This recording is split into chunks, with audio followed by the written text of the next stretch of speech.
everybody, welcome back to the channel. My name is Jay and you're watching Clouded Reactions. So today we're going to be reacting to another Sabaton video titled 40 to 1, and I believe it's off of their Art of War album. And before we jump into this video, I actually have another video that's uploading right now that I've been trying to upload since like this past Friday, but due to copyright issues I keep uploading it and it's just blocking my video altogether. Like Sabaton, they have a copyright claim on all my videos. I don't mind because at least I can post my videos. This current video, man, it's giving me some grief. It's blocked, I can't upload it. But anyways, in that video, I told you guys, I'm letting you guys know that I'm going to react to the whole Carolus Rex album. But I don't know if I should listen to the songs just in order of tracks, like from track 1 to track however high it goes. Or is there a certain order that I should be listening to songs to? Or does it not matter to just listen to the whole album regardless? But yeah, let's go ahead and hop right into this video. It's actually an official music video, so I'm excited. Let's do it. We're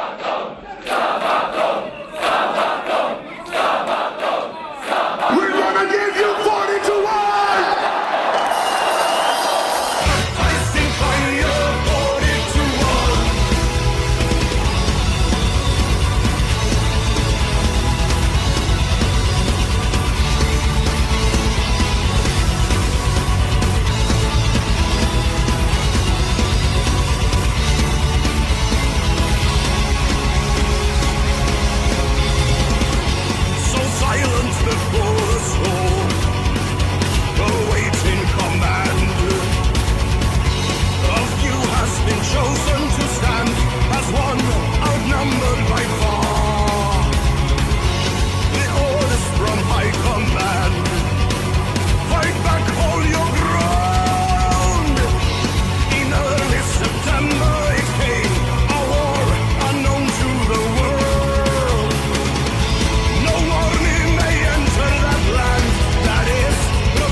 Okay, so far it's the Polish army versus, I'm assuming it's going to be the Germans. Either the Germans or the Russians, because this is in 1939. They're saying that they're facing a war that hasn't been seen ever, or something to that nature, which means it's the beginning of a new war. 1939, Germans, you know, they started moving towards the west. So this is Polish army versus the German army. So I'm guessing the Polish army, I don't know. Because I'm pretty sure that the Polish army went down, I'm not going to be rude about it. It kind of went down pretty quick. You're going to learn today. And they're saying unless you're outnumbered 40 to 1, your army will soon be undone. So are they saying that the army that they have right now, the Polish army, they're outnumbering the Germans 40 to 1? Or are they outnumbered 40 to 1? They have to be outnumbered, because if they're outnumbering the Germans 40 to 1, you know, it wouldn't have fallen as quick as, you know, it did. But, yeah, let's keep going. And then they said at the beginning, the silence before the storm, waiting for the commands. Man, you know how nerve-wracking it is? How, you know, the war is just right on the doorstep. It's like right there. And all you can do is wait in silence until the order is given to attack, or just a report to let you know where the enemy is at. Are they incoming? Are they just, you know, encamped somewhere like a mile away? That's nerve-wracking.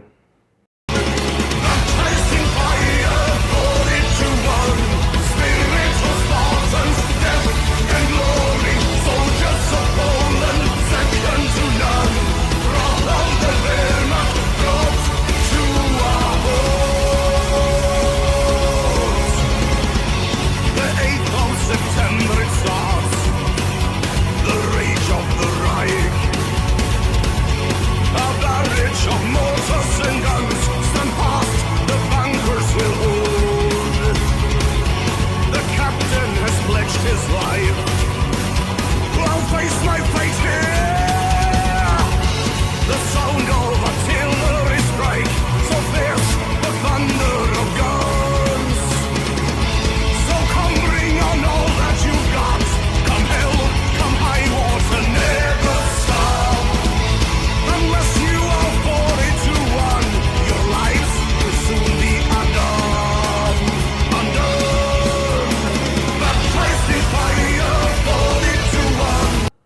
Alright, I'm kind of confused on the whole 40 to 1 part, because I'm assuming they're outnumbered 40 to 1, or else they wouldn't have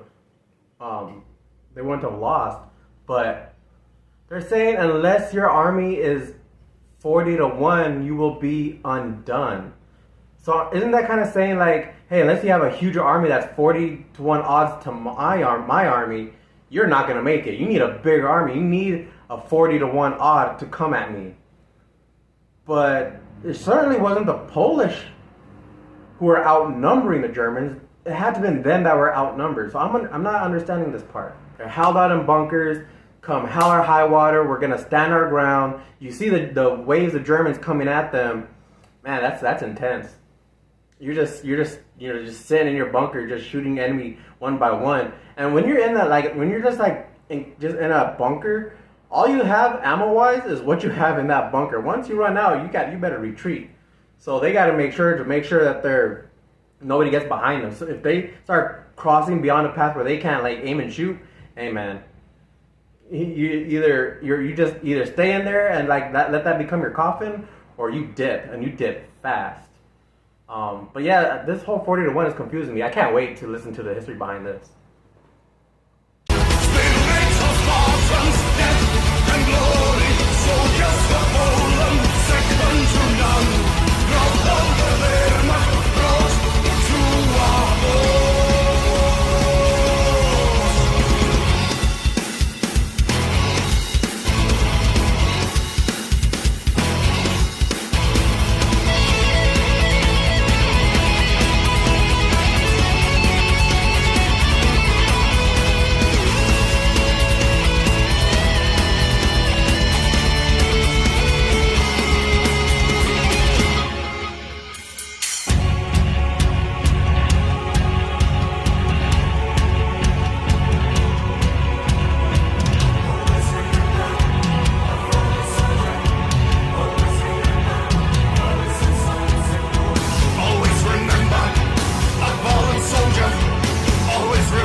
It was cool seeing him smile at the end. So they're saying that land belongs to no one.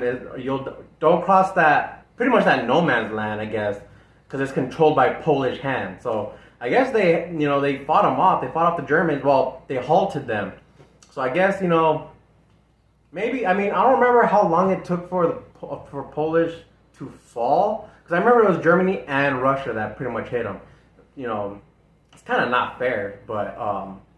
How long did they hold out for? Let's listen to the reaction. But first of all, let's listen to the reaction. Let's listen to the history behind it. But that was a really good song. And I wonder if that's Sabaton has a way of making songs that those songs can be applied. They can be like the new nations, the national anthem for each country that they make a song for.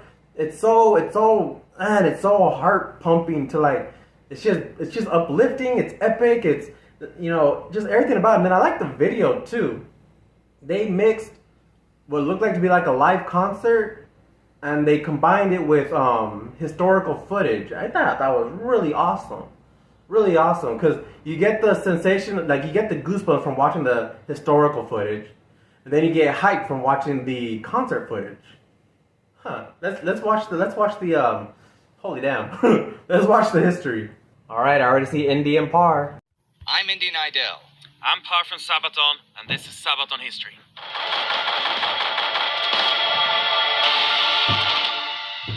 Contrary to popular opinion, Polish resistance when the Germans invaded in September 1939 was a lot stronger and more determined than you might think.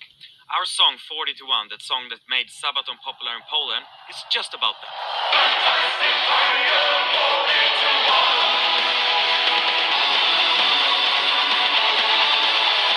The song 40 to 1 is about the Battle of Wizna. Let's look at the history.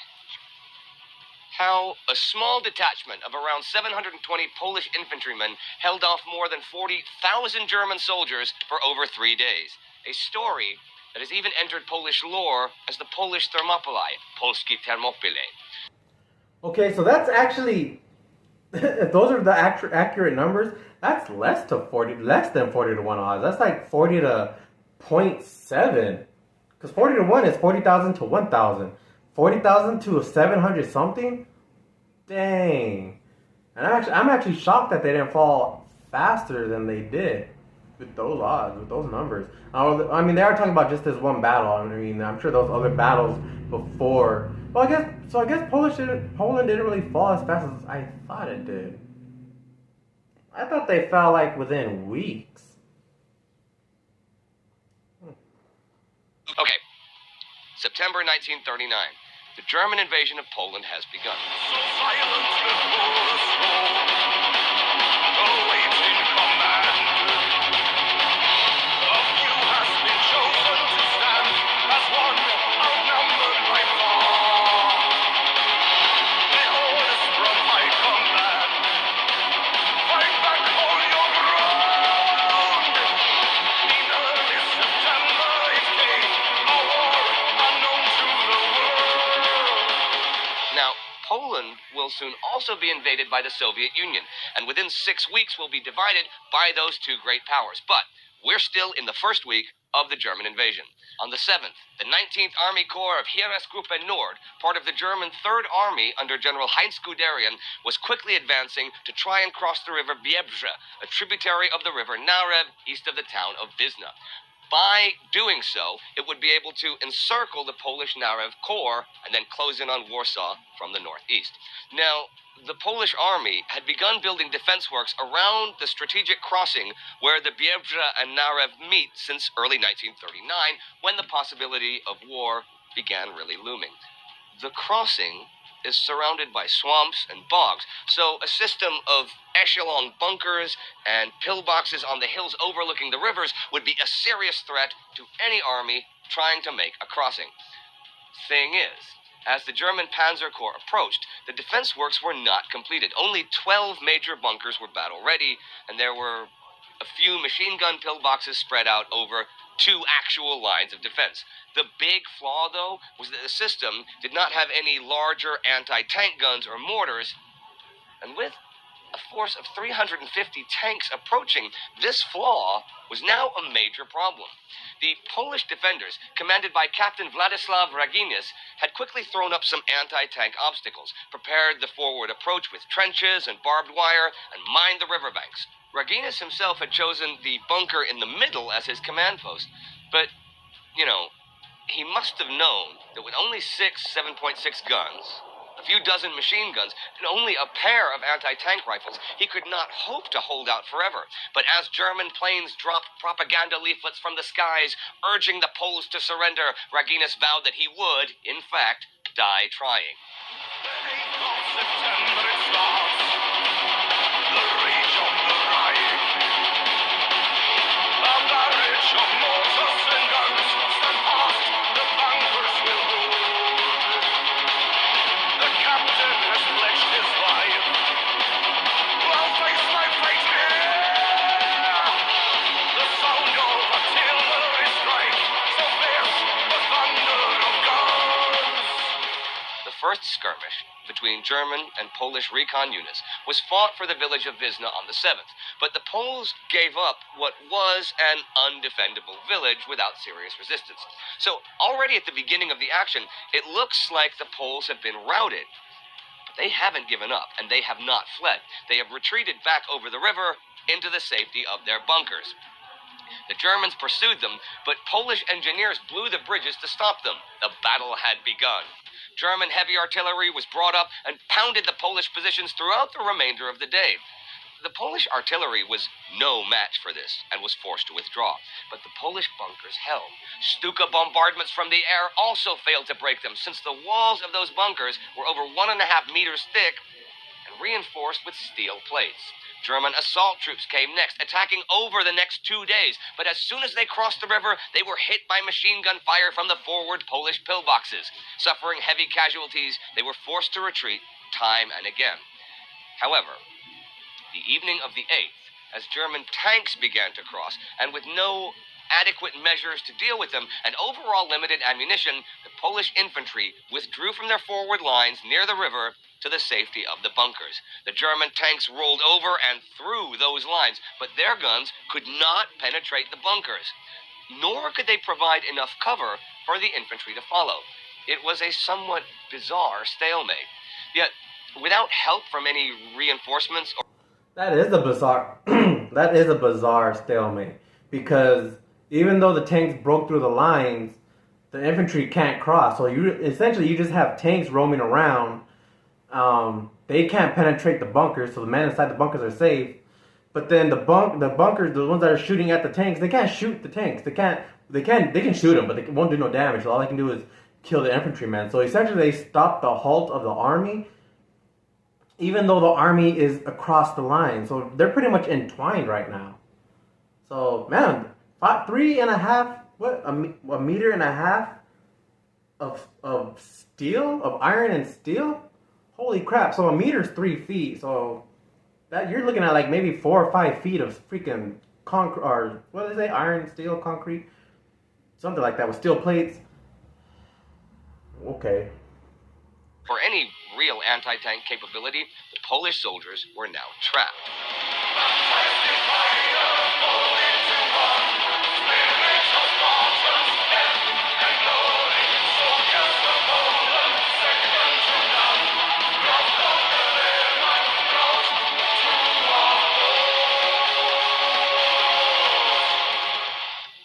Another flaw in the bunker system now became apparent. The major bunkers were sometimes too far away from each other to provide adequate support and could not cover each other's blind spots. So it turned out that the Germans were able to attack and isolate them one after the other. The first bunkers to fall were the ones just across the Narev River. Concentrated heavy artillery bombardment and advancing tanks forced the defenders to flee or else be completely encircled. The other bunkers held out until the 10th. But in the early morning that day, after 3 days of holding off 40-1 odds, the Poles faced defeat, as small platoons of German combat engineers could finally take out the damaged bunkers with explosives, with tanks providing covering fire. One after the other was destroyed, and the Germans closed in on Captain Raginis' command center. By this time, most of his company was reportedly either dead or wounded, and the ammunition was nearly finished. Captain Raginis finally ordered his men to surrender their weapons, since the battle, that they could not win, was effectively over. True to his word, though, Captain Raginis died by clutching a grenade to his body in his command bunker. They had held out for over 3 days against some of the strongest forces in the entire German army. That is the story of the Polish Thermopylae. According to some, Guderian threatened to shoot Polish prisoners if they did not give up. Though that seems unlikely since the battle was already won and it's out of character for Guderian. But okay, it's possible. We don't know for sure. And this is important here. First-hand sources on the battle are fairly few. The German battle records don't really mention the engagement, and Polish sources differ on the strength of the defenders. So we don't have any concrete number of casualties or what happened to the Polish prisoners taken in the battle. Now, this battle, its story, has entered the realm almost of myth, and you may be skeptical of not just the details, but the overall concept. But let me be the first to put that to rest for you. This battle is what Sabaton chose to write a song about, but there are several other shining examples of determined and excellent Polish defense against overwhelming odds during the German invasion. The Battle of the Bzura, the defense at Hel Peninsula, even the remarkable evacuation of Lot, the Polish national airline, of its planes, machine tools, and factory equipment to Bucharest in the face of dual invasion, all attest to the grit and will of the Polish defenders, with which you might not be familiar because already during the war, the Allies crafted a narrative of a heavily inferior Poland easily overrun by the mighty Germans in order to reinforce how aggressive and dangerous Nazi Germany was. So, the idea of Polish horsemen fighting hopelessly against tanks, dive bombers, and heavy artillery was reinforced in films and articles and has stuck as the popular version of the beginning of World War II. But it wasn't so. Always remember a fallen soldier. I mean, I don't know about everywhere else in America, but I wasn't taught that they're that inferior. Like, I wasn't taught that Polish armies were using horses to go up against tanks. They weren't painting a picture that inferior. What I was taught is that just the might of Germany was so strong, they just pretty much steamrolled Poland. And I don't know if they used their blitzkrieg status or their blitzkrieg tactics during these battles, or if they did it further along the line. But that's what I had learned more, is that Germany used the blitzkrieg, their new tactic blitzkrieg, to just, that lightning strike, and that was how they were able to push further so quickly. But I mean, I wasn't really painting the picture that, Poland themselves were inferior. We just knew that Germany, they had more numbers, and then Russia also attacked Poland. So, but I don't know, maybe I guess back then they really painted it to make it look like Germany was this even more tougher opponent. They're already a tough opponent, but I guess that was just a way of, like he said, to bolster the claim that Germany was this iron fist that if we didn't hop in or something, then somebody had to stop them, But that's interesting actually. But I thought, because I thought that Poland went down in I don't know how long it took. I just know it was relatively quick. I thought it was relatively quick, but the fact that they held out in multiple instances, like he said, that's very impressive. I wish we would have learned that. That's history worth knowing. Always remember bombs and songs at war. Always remember a fallen soldier. Always remember you lived in history. Per is now going to tell you some things you may not know about the song itself. I was here to tell you the story of the battle and even use it as a metaphor for a spirited defense against an overwhelming enemy. Well, two enemies, as it turned out. And just a note here, after the invasion of Poland, and even with the speed of its success, Adolf Hitler's generals warned him time and again to wait before attacking in Western Europe, which he originally planned to do already in October 1939, because the strong Polish defense had shown them their own weaknesses, and they did not think that they were yet strong enough to win. Now, you said that this was the song that really made you famous in Poland. How did that happen? Was it planned or just one of those things? Oh, no. It was not planned at all. So we were sitting in the backstage area at the Sweden Rock Festival in our tour bus, Right. watching internet, there was something going on. So much attention towards a fan-created video on YouTube, which suddenly gained a lot of views and comments. A fan-created Sabaton video. Yes. So you had nothing to do with this. We didn't have anything to do with this video, and it became wildly popular in a short period of time. By then, this is in 2008, you have different charts on YouTube. You have Right. historical, political, musical charts on YouTube.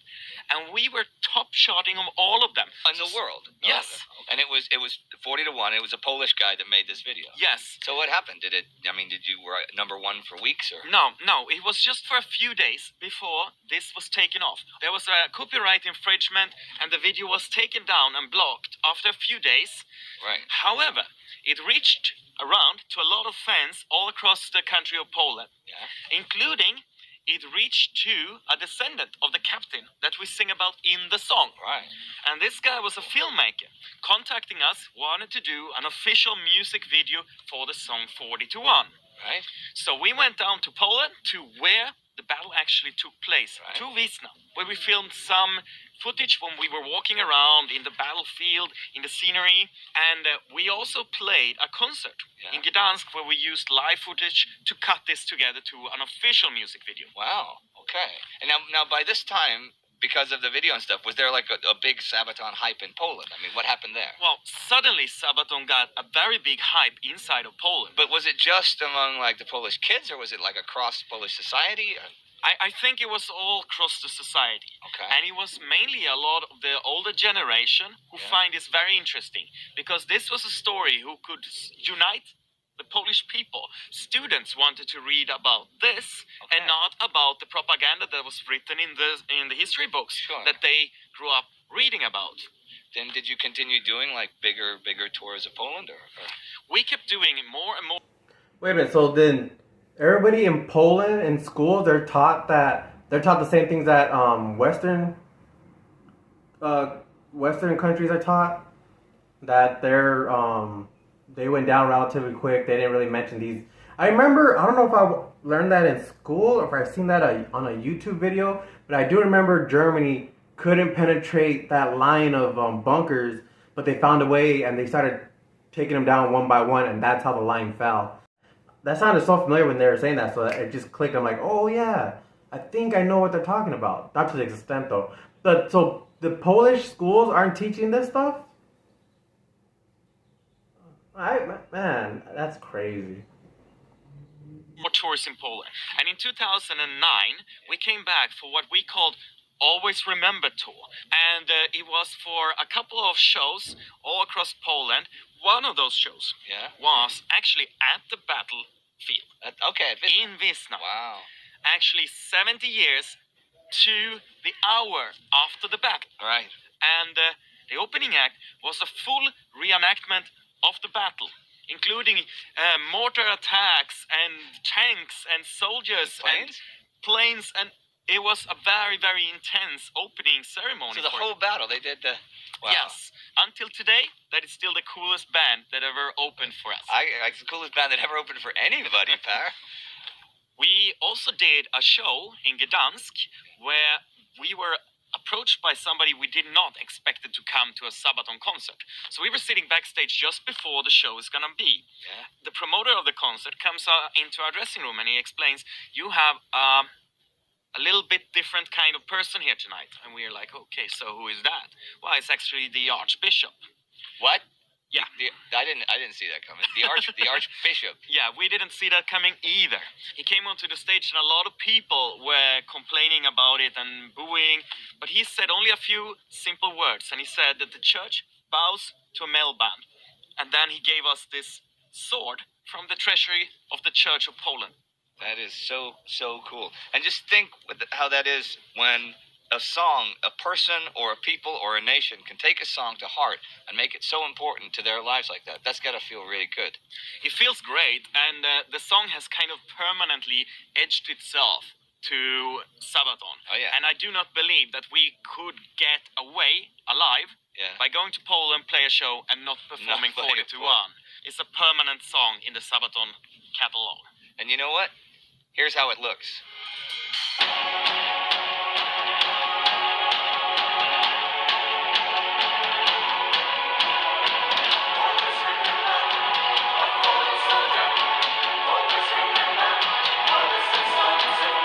Always remember, a fallen soldier.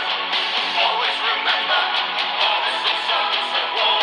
Always remember, a fallen soldier. Always remember, you read in history. No warning may enter that land that is protected by Polish hands. Unless you are 42-1, your force will soon be undone. Fantastic fire, 42-1. Spirit of martyrs, death and glory. Soldiers of Poland, second to none. From all the women brought to our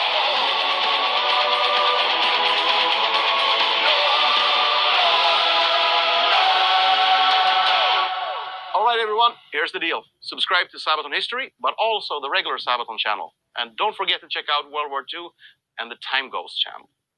Also, if you like more of this stuff, check right here for a playlist of cool videos like this. And if you like this and you want to see more like this, please remember to support us on Patreon, all right? It really helps this thing happen. Take care, everyone. Okay, so dang, so that's how Joachim sounds, just regular talking. He just sounds like an everyday. I thought he'd have a deeper voice, to be honest with you. But that's pretty cool. So knowing that that's not his everyday voice, like my voice isn't that deep either. And then I hear myself when I'm editing every once in a while, I get even higher pitch than when I usually talk. But it's impressive how he can hit those deep notes, considering he doesn't have a deep voice. I mean, it's not high pitched at the same time, but that's pretty crazy. And I'm just loving Parr every single time I see him. He just seems like a guy's. I just want to take him to like a local bar or a pub or a watering hole, whatever you guys call it, and just buy him a beer, man. Just pick his brain about what he knows, what got him started, and just he seems like a really cool, down to earth kind of guy. I could see how that song could, like he said, unite the whole of Poland, because if you're a country and you know that other countries look at you as the past during the wartime, you're kind of folded, you seem like you were weak, you didn't put up a fight, you gave up, we have to come and save you. But then a song comes out and it brings up truth that nobody knows about, that even their own countrymen aren't really taught. And that was like, that would rally me too. It really would. So yeah, I wonder if there's more I gotta look into the more battles. I don't know if they have songs about the other battles they're mentioning, but I would definitely like to look into more of the battles that they were able to fend off, because I guess they're saying it took 6 weeks for Poland to fall, and that's still a long time considering like Germany was huge. They put all their money into the army and into their military, and then also like they said, the Soviet Union had also struck. So nobody expected Poland to hold up. If anything, they should have gotten some more reinforcements. But I mean, like they said, this is the beginning of a war that no one even knew about. So this is But I actually got to get to work, but it sucks. I'm going to edit this video. And yeah, I hope you guys enjoyed the reaction. I certainly enjoyed the video. And you guys just count your blessings, love each other, and I'll catch y'all on the next one.